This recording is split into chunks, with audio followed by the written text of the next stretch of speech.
Breaking news చూస్తున్నాం. పాకిస్తాన్లోని పెషావర్లో గల పారామిలిటరీ దళ ప్రధాన కార్యాలయంపై బాంబు పేలుళ్లు కలకలం సృష్టించాయి. 2 సార్లు జరిగిన ఈ బాంబు పేలుళ్ల ఘటనలో ఇప్పటి వరకు 3 కమాండర్లతో సహా మొత్తం 6 మృతి చెందారు. దీంతో అప్రమత్తమైన అధికారులు పటిష్ట బందోబస్తు చర్యలు చేపట్టారు. అయితే ఇది ఆత్మాహుతి బాంబు దాడేనని అధికారులు అనుమానం వ్యక్తం చేస్తున్నారు.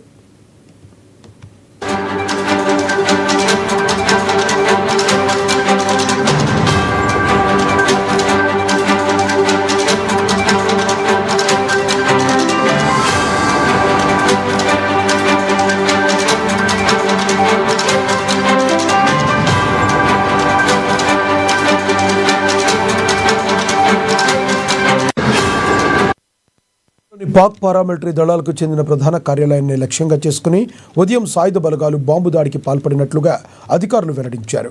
ఆ తర్వాత వారు కార్యాలయ ఆవరణలోకి చొరబడి భద్రతా సిబ్బందిపై కాల్పులు జరిపినట్లుగా పేర్కొన్నారు.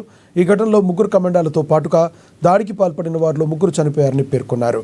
మరికొంతమందికి తీవ్రంగా గాయపడినట్లుగా సమాచారం. దీంతో అప్రమత్తమైన అధికారులు దర్యాప్తును ముమ్మరం చేశారు. ముందస్తు చర్యల్లో భాగంగా అక్కడ రోడ్లను బంద్ చేశారు.